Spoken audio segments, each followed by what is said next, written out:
So Pragmata came out, which is a game where the middle-aged protagonist dude has a protector slash surrogate father-daughter relationship with this android little girl he happens upon named Diana, who is learning how to be human and in the process does a bunch of very cute little girl things.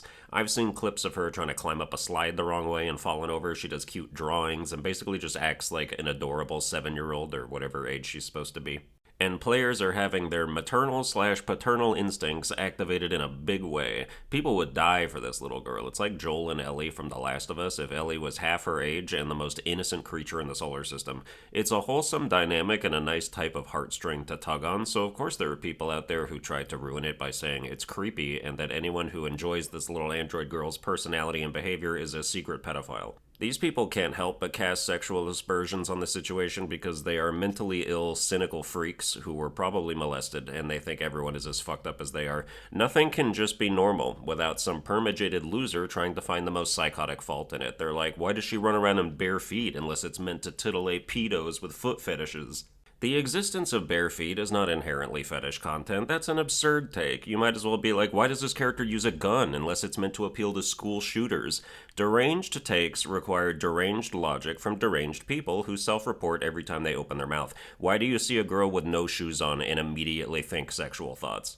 Will pedophiles love Diana? Probably. She's a kid. I heard they like kids. But going on to then claim that everyone who enjoys Diana as a character is probably a pedophile is ballerina cappuccino levels of brain rot. Like, if you seriously had that thought for more than 2 seconds, you're retarded. You legitimately can't think. You try to read a book and you're like, I can't see what's happening. I don't understand. It sounds hyperbolic, but there are so many more functionally illiterate people on the internet than you think there are, even if you think there's a lot, and these people have opinions that you sometimes have to read even though they can't.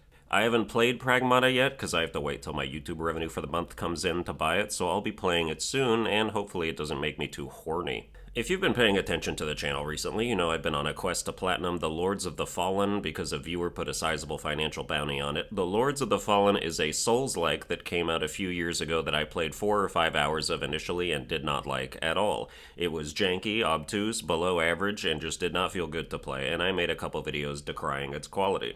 Since then, it has gotten a lot of updates, and people over the years kept saying it was much better now, and so even though I didn't believe it, I took on the challenge with the slightest bit of hope that the ship had somehow been righted. I've now played The Lords of the Fallen for 35 hours, and the more I play it, the more I still hate it. They may have introduced updates that reduce friction as far as how quests work and lowered the population of enemies that previously swarmed you in many places. But these changes are superficial as far as core gameplay is concerned, which was always the biggest problem to begin with. The combat is still awful, and I genuinely don't think you can fix its foundations. You would have to rip the whole thing out and start over with a different game, which they are releasing later this year in the form of a sequel, so we'll see if even that is enough. The combat feels like it's in slow motion. There's a weightlessness to the swings that doesn't translate to your character. If you get knocked down, it feels like you landed with the force of 1,000 pounds, but the attack that toppled you probably felt like paper. The feedback is weak. There's just such a disconnect between all the elements of combat. Nothing feels how it should. Enemy attacks are super telegraphed and then virtually instantaneous. They wind up slow and then BAM! Immediately. It isn't smooth, it's jerky and stiff as hell. You can't even really do spacing in this game because enemy attacks just magnetize to your character. It'll feel like you're out of range of an incoming swing and don't have to dodge, but the enemy model will just get dragged closer to you as its attack goes off. The audio design is also deeply unsatisfying. All the sounds of combat feel compressed and wimpy. Parries don't sound like the clanging of steel. They sound like someone brushed against a wind chime on their grandma's porch. The impact of a slash from a greatsword sounds like the snip of some tiny scissors. I could go on and on about every aspect of this game that I think misses the mark, from the unremarkable areas to the utter lack of enemy variety. You'll fight a boss, and then the game will be like, this boss is now a normal enemy, and we populated the next area with 30 of them. Enjoy! The game's defining mechanic is the existence of the Umbral World, which is like a dark alternate version each area has that you go in and out of at different points to find new paths, and it amounts to nothing more than a navigational nuisance. It's annoying to be in. It constantly spawns trash mobs, though less than it used to at launch, but you still can't really mess with your inventory in it, and the longer you're in Umbral, the more annoying they make it by spawning more and stronger enemies. Umbral is the thing the game hangs its hat on, its reason for being, and the only emotions it'll elicits are negative. This game is a fundamental failure on every level, and it's so incredibly hard to imagine a world where the upcoming sequel is good. I hope I'm wrong, but the footage I've seen just looks like the same shit again. You can't tell how a game feels without playing it though, so I guess we'll see. Speaking of that, I've been introduced against my will to the discourse that somehow exists about whether or not you need to play games in order to be a gamer. I would have instinctively gone with yes on that one, but some people seem to think it's enough to watch video essays and read fan fiction about franchises you never personally controlled. Also, apparently it's ableist to suggest otherwise, because of course it is. The simple act of doing is a privilege that marginalizes people. Imagine calling yourself a fisherman and you've never once fished. You just watch videos of fishing and act like you're a card-carrying member of a club you never set foot in.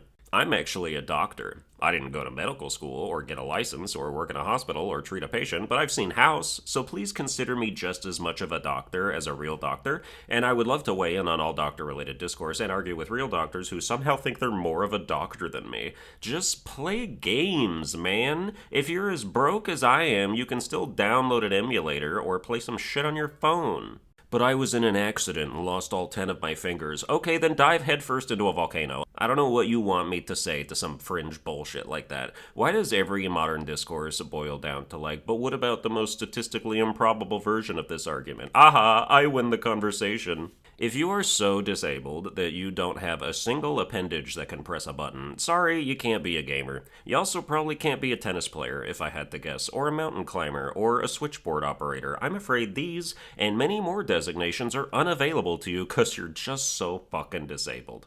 And trying to be inclusive doesn't make words and titles and labels devoid of all meaning. I'm so tired of uninhibited empathy being a catch-all response to whatever insane, ridiculous nonsense pops up. Some dude's like, I'm a puppy, I choose to live as a dog, please scratch me behind the ears while I pee on the carpet, and all the overflowing, empathetic compassion wielders are like, let's be understanding and respond with kindness and indulge in his every whim and fantasy. How about we don't do that? He's not a fucking dog, and if you don't play games, you're not a gamer.